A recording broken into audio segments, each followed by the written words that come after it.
Assalamualaikum warahmatullahi wabarakatuh. Sekarang kita masuk pada materi pengukuran tumbuh kembang anak SDIDTK. Nah, sebelumnya saya akan membahas tentang beberapa faktor yang mempengaruhi pertumbuhan dan perkembangan anak. Di sini ada faktor internal dan faktor eksternal. Faktor internalnya berupa ras atau etnik keluarga, umur, jenis kelamin, atau genetik. Dan faktor eksternalnya bisa dipengaruhi oleh faktor prenatal, persalinan, atau persalinan. Jadi, kelainan tumbuh kembang pada anak ini bisa dipengaruhi oleh beberapa faktor ya. Jadi tidak cuma berdasarkan faktor keturunan atau masalah pada persalinan atau faktor pada saat kehamilan, tapi bisa dipengaruhi juga oleh eh, keluarga, jenis kelaminnya, usianya, atau kelainan genetik. Nah, faktor prenatalnya itu dipengaruhi oleh diantaranya adalah gizi atau faktor mekanikal, toksin, endokrin, radiasi, kelainan imun, anoksia embrio, psikologi ibu, atau infeksi. Nah, pada faktor persalinan, ini komplikasi persalinan yang terjadi pada bayi seperti trauma kepala, asfiksia yang dapat menyebabkan kerusakan jaringan otak. Jadi di sini kelainan tumbuh kembang pada anak itu biasanya dipengaruhi oleh kelainan atau kerusakan pada jaringan otak. Dan jaringan otak ini rusak dikarenakan bisa karena trauma saat kehamilan atau misalnya ya saat ibu itu hamil dia terjatuh. Nah, ini bisa mempengaruhi eee, perkembangan jaringan otaknya atau asfiksia yaitu, bayi ini kekurangan oksigen pada saat masih dalam kandungan. Jadi menyebabkan kerusakan jaringan otak. Terus berikutnya adalah faktor pasca persalinan. Selanjutnya adalah faktor pasca persalinan, yaitu faktor-faktor yang terjadi pada setelah persalinan terjadi, di mana bisa menyebabkan kerusakan otak pada anak. Di antaranya adalah gizi. Anak yang kekurangan gizi bisa menyebabkan dia gangguan tumbuh kembang. Lalu gangguan kongenital juga bisa menyebabkan gangguan tumbuh kembang, lingkungan fisik dan kimia, psikologis, endokrin, sosioekonomi, lingkungan pengasuhan, stimulasi, dan obat-obatan. Nah, ini yang perlu diperhatikan adalah lingkungan pengasuhan, di mana sering anak mengalami gangguan tumbuh kembang, contohnya speech delayed. Anak mengalami speech delayed karena pada pola pengasuhannya, dia terlalu banyak menggunakan gadget atau terlalu banyak menonton TV atau kurangnya aktivitas fisik dan motorik anak, dia bisa berimbas pada gangguan tumbuh kembangnya. Terus berikutnya aspek tumbuh kembang yang harus dipantau adalah pertama motorik kasar, kedua adalah motorik halus, lalu ketiga adalah kemampuan bicara dan sosialisasi. Oh ya, sebentar. Jadi kalau di antara 4 faktor ini mengalami gangguan dan atau tidak sesuai dengan milestone-nya dia, yang biasanya saya mengacu pada Denver Test dan bila ada beberapa faktor yang tidak sesuai dengan, milestone tumbuh kembangnya, sesuai dengan Denver Test itu, saya akan memberikan red flag, gitu. Terus berikutnya, tahapan perkembangan sesuai usia diantaranya adalah, nih saya kasih beberapa faktor tumbuh kembang, usia 0 sampai 3 bulan, dia seorang bayi, seorang anak itu pada usia ini harus sudah bisa mengangkat kepala setinggi 45 derajat. Lalu menggerakkan kepala dari kiri ke kanan, ke tengah, jadi bisa geleng-geleng dengan kepala tegak saat dia, diposisikan digendong dengan posisi setengah berdiri itu, dengan posisi tegak, kepalanya bisa ngangkat atau enggak, saat dia tengkurap, dia kepalanya bisa ngangkat. Jadi Untuk melatih kekuatan otot leher anak itu bisa dilakukan saat dari usia 0 dari usia 0.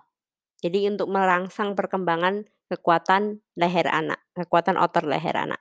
Lalu dia pada usia ini harus bisa melihat dan menatap wajah Anda. Lalu dia bisa mengoceh spontan atau bereaksi dengan mengoceh seperti itu. Mengocehnya itu bukan berupa kata-kata ya, tapi cuma berupa gugu, kakak, kakak, kakak, kayak gitu. Jadi itulah mengocehnya anak usia 0 sampai 3 bulan.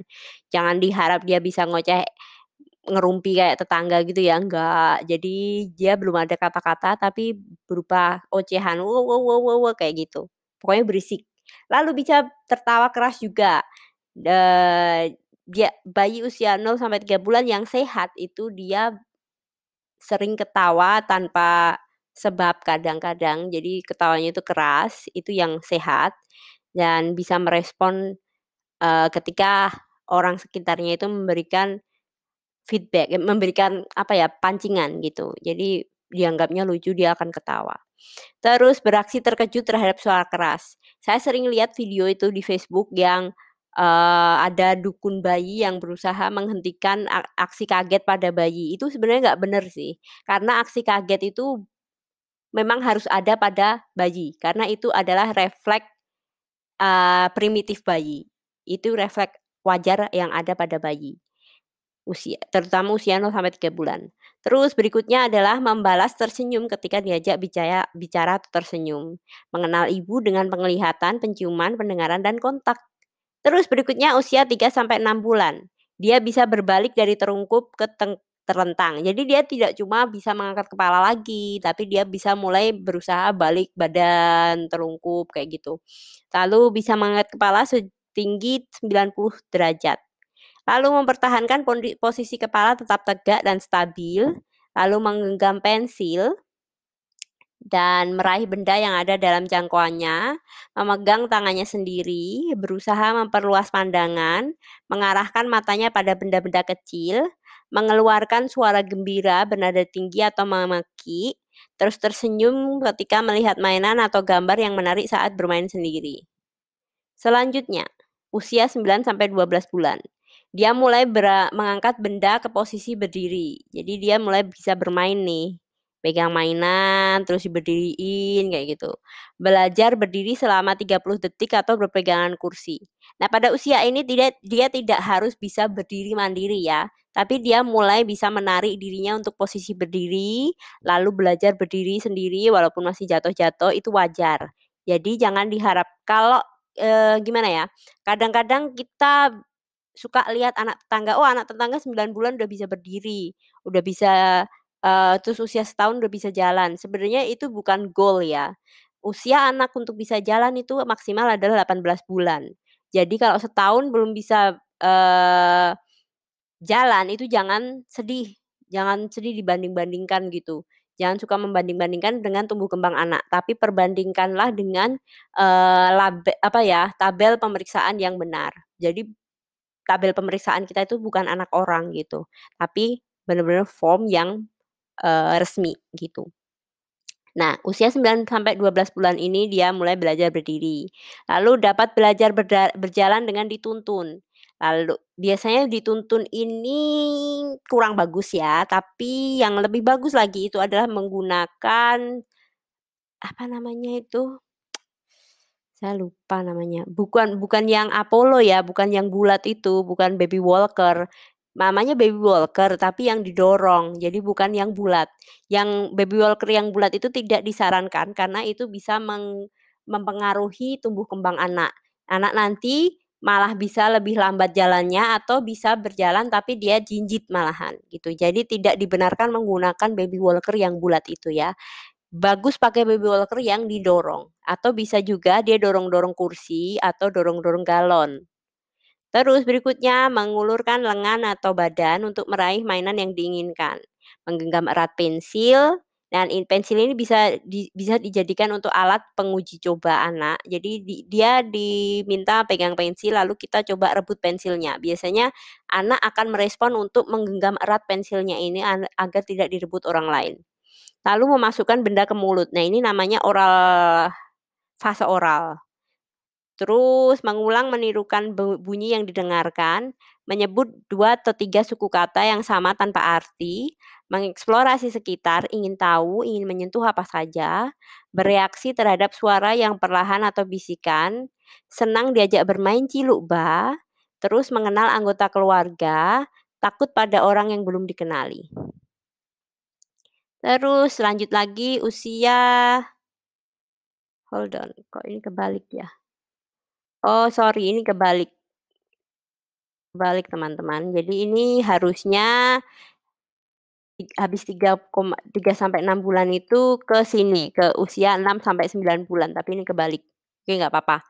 Nah, usia 6 sampai 9 bulan ini dia sudah bisa duduk, gitu. Jadi dia suka bisa duduk sendiri atau mendudukkan diri sendiri atau didudukkan, tapi seringnya kalau usia 6 sampai 9 bulan ini dia bisa memposisikan dari terlentang ke duduk, gitu.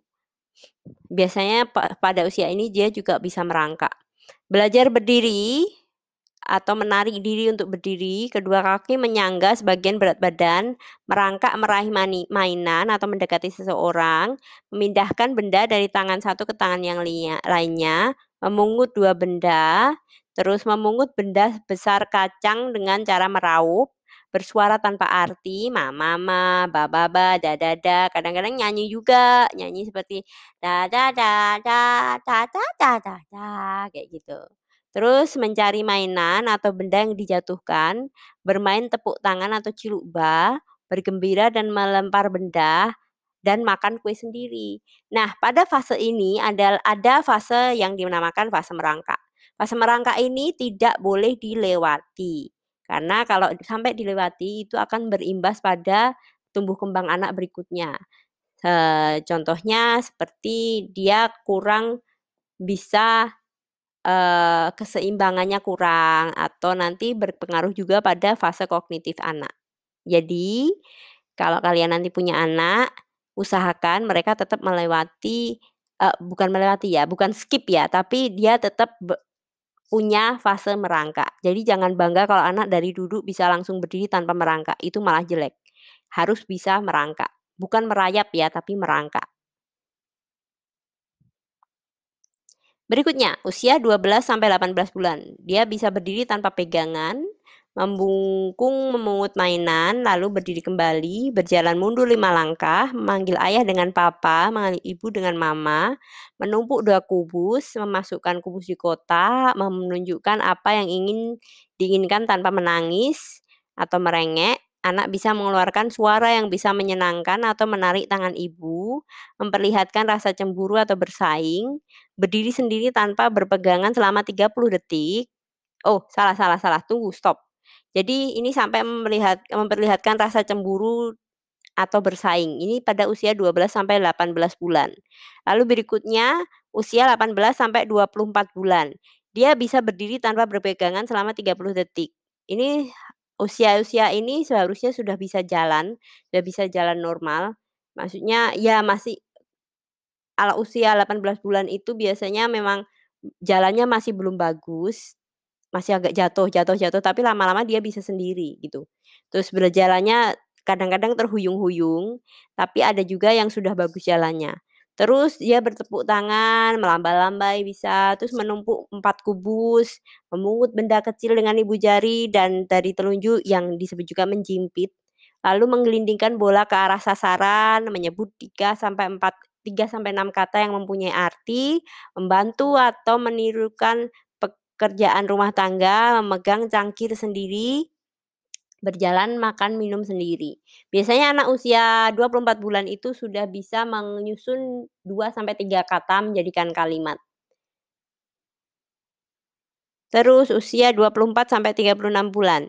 Dia bisa jalan naik tangga sendiri, dapat bermain dengan sendal kecil, mencoret-coret pensil pada kertas, bicara, baik menggunakan 2 kata atau 3 kata, dapat menunjukkan satu atau lebih bagian tubuhnya ketika diminta, terus melihat gambar dan dapat menyebut dengan benar nama 2 benda atau lebih, membantu memungut mainannya sendiri atau membantu mengangkat piring jika diminta, makan nasi sendiri tanpa banyak tumpah, melepas pakaiannya sendiri. Terus usia 36 sampai 48 bulan, dia berdiri 1 kaki 2 detik, melompat kedua kaki diangkat, mengayuh sepeda roda 3, menggambar garis lurus. Nah, ini untuk mengayuh sepeda ini biasanya usia-usia ini dia perlu dikenalkan dengan balance bike. Jadi nanti untuk persiapan dia menaiki sepeda yang sebenarnya yang ada pedalnya itu, supaya dia bisa belajar keseimbangan. Terus menumpuk 8 buah kubus, mengenal 2 sampai 4 warna, menyebut nama, umur, tempat, mengerti arti kata di atas, di bawah, di depan, mendengarkan cerita, mencuci dan mengeringkan tangan sendiri, mengenakan celana panjang, kemeja, baju. Terus 48 sampai 60 bulan ini dia lebih mandiri ya. Jadi dia bisa berdiri 1 kaki 6 detik, melompat 1 kaki, menari, menggambar tanda silang, menggambar lingkaran, menggambar orang dengan 3 bagian tubuh, mengancing baju atau pakaian boneka, menyebut nama lengkap tanpa dibantu, senang menyebut kata-kata baru, sering bertanya sesuatu, menjawab pertanyaan dengan kata-kata yang benar, bicaranya sudah bisa dimengerti, bisa bercerita, terus bisa membandingkan, membedakan sesuatu dari ukuran dan bentuknya, menyebut angka, menghitung jari, menyebut nama-nama hari, lalu berpakaian sendiri tanpa dibantu, bereaksi tenang dan tidak rewel ketika ditinggal ibu.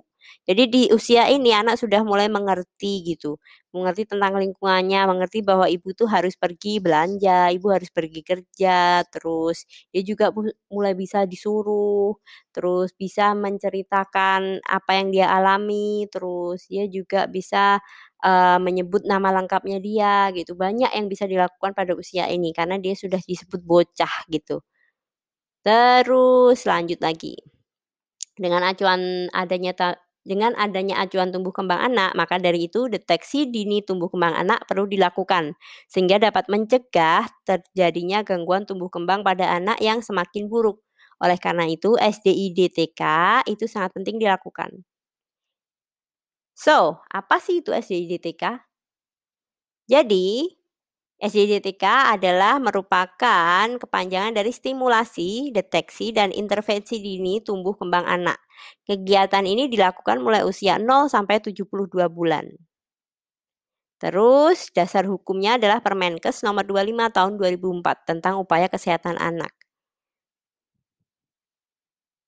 Optimalisasi dengan SDIDTK adalah pada masa golden period yaitu janin sampai 2 tahun, waktu untuk memberikan pembelajaran nilai-nilai positif, stimulasi yang tepat, pemberian asupan nutrisi dan gizi seimbang, dan pelayanan kesehatan terbaik. Ini adalah optimalisasi tumbang dengan SDIDTK, tujuannya itu. SDIDTK itu penting karena setiap anak perlu mendapatkan stimulasi rutin sedini mungkin. Ya, ini penting sekali ya untuk diperhatikan para orang tua sekarang ini. Maka itu, pembelajaran sedari dini anak itu sangat penting sekali karena ini sering dilewatkan oleh banyak orang tua masa sekarang. Tapi sekarang ini banyak informasi parenting yang bisa kalian dapat dari Instagram atau YouTube atau beraneka ragam platform ya. Terus pembinaan tumbuh kembang secara komprehensif dan berkualitas. Terus pembinaan tumbang meliputi kegiatan stimulasi, deteksi, intervensi dini, penyimpangan tumbuh kembang anak. Kegiatan SDDTK adalah stimulasi dini untuk merangsang otak balita agar perkembangan kemampuan gerak, bicara, dan bahasanya mana ya, bicara, bahasa, sosialisasi, dan kemandirian pada balita berlangsung optimal sesuai dengan umur anak.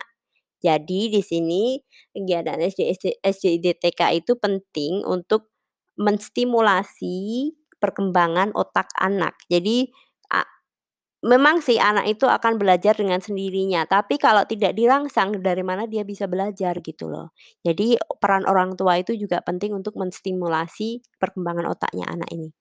Lalu berikutnya deteksi dini tumbuh kembang anak adalah kegiatan pemeriksaan untuk mendeteksi atau menemukan adanya penyimpangan tumbuh kembang balita. Apabila ditemukan penyimpangan lebih dini, maka intervensi akan lebih mudah dilakukan. Ini banyak sekali orang tua yang, sering apa ya, sering kecolongan. Kadang anaknya itu udah usianya 3 sampai 4 tahun tapi baru sadar, "Oh, anak gue kok perkembangannya telat ya," kayak gitu. Makanya itu kita harus memperhatikan sedari dini ini, penting sekali. Terus berikutnya intervensi dini adalah tindakan koreksi dan memanfaatkan plastisitas otak anak agar tumbuh kembangnya kembali normal atau penyimpangannya tidak semakin berat. Jadi di sini ketika kita bisa mendeteksi, oh ada yang telat nih, kita perlu perhatikan, kita perlu benerin sejak dini biar keterlambatannya itu tidak semakin parah. Atau kalau ada keterlambatan kita bisa konsultasikan kepada dokter dan kita bisa memperbaiki keterlambatannya itu. Lalu rujukan dini apabila balita perlu dirujuk, maka rujukan juga harus dilakukan sedini mungkin sesuai dengan indikasi. Pemeriksaan SDJTK meliputi deteksi dini gangguan pertumbuhan seperti berat badan, tinggi badan, lingkar kepala, terus deteksi dini penyimpangan perkembangan yang dilakukan dengan kuesioner praskining perkembangan, tes daya dengar, dan tes daya lihat. Saya nggak tahu kalau di Indonesia seperti apa, tapi saat saya lahiran di Australia, begitu anak lahir waktu anak masih di rumah sakit, dia akan dites penglihatannya dan pendengarannya. Kayaknya kalau di Indonesia, saya kurang tahu dengan tes penglihatan, tapi tidak ada tes pendengaran. Kalau di sini ada tes pendengarannya gitu, itu udah masuk dalam paketnya.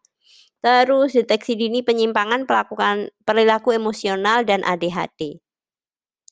Lalu berikutnya gangguan tumbuh kembang yang sering muncul adalah 1 Down syndrome, terus cerebral palsy, kretinisme, terus ada gangguan bicara atau speech delayed, autisme, ADHD, lalu retardasi mental. Ciri-ciri retardasi mental itu seperti ini, kepalanya cenderung kecil, terus hidungnya beda bentuknya, terus ada low nasal bridge, lalu ada flat mid face, ada hidungnya cenderung pendek, lalu mulutnya yang bagian atas itu cenderung kecil, terus juga bagian atas mulut itu cenderung halus, jadi tidak ada apa ya, kalau di tempat kita kan yang normal itu kan ada kayak pembatasnya itu di bagian hidung ke mulut. Nah, ini cenderung dia mulus, nggak ada pembatasnya.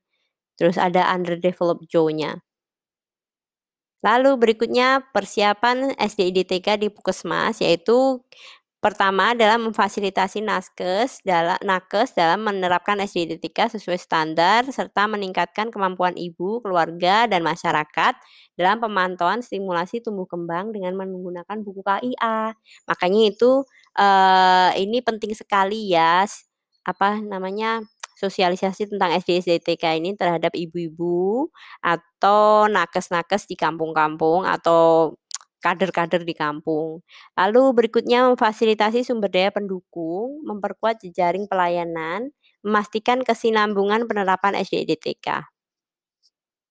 Oh iya, kalau selama saya tinggal di Australia ini, setelah anak saya lahir, itu sekitar sampai usia 2 bulan itu setiap minggu anak saya dikunjungi oleh bidan. Jadi bidan itu memonitor bagaimana tumbuh kembangannya anak.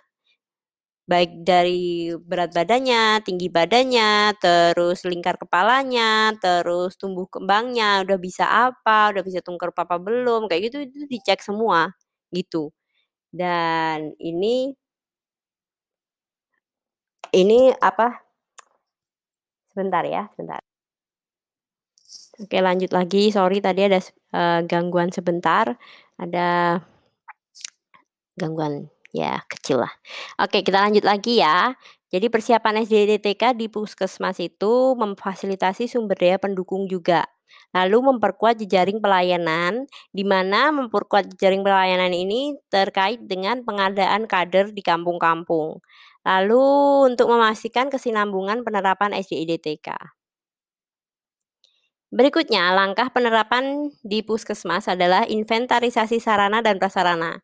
Selain kita mengadakan sosialisasi, kita juga harus menyiapkan sarana dan prasarananya seperti pengadaan timbangan atau pengadaan alat stimulasi tumbuh kembang anak, terus pengadaan alat pemeriksaan seperti Denver test atau seperti alat pemeriksaan yang lain kayak gitu.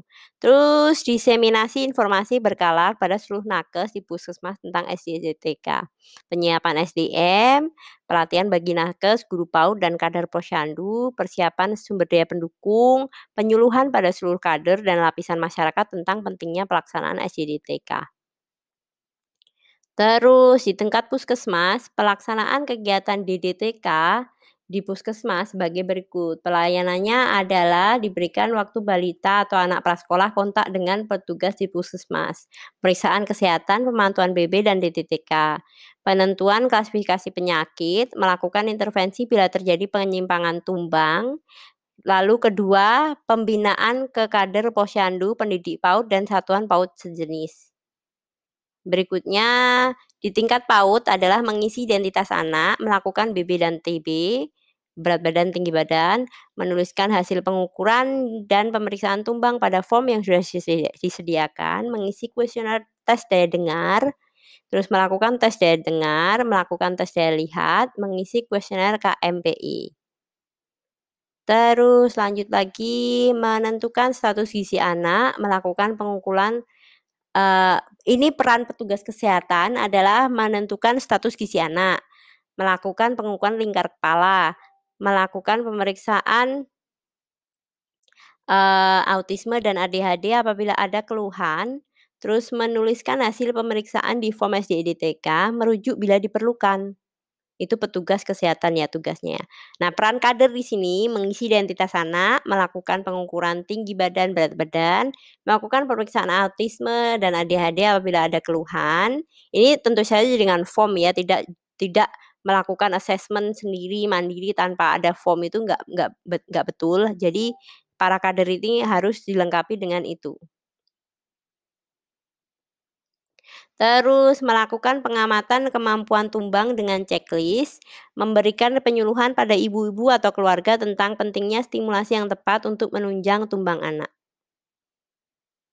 Di tingkat posyandu, peran nakes adalah menentukan status gizi anak, melakukan pengukuran lingkar kepala, melakukan tes daya dengar, melakukan tes daya lihat, melakukan tes autisme ADHD bila diperlukan bila ada keluhan dari orang tua, melakukan intervensi kelainan gizi dan tumbuh kembang.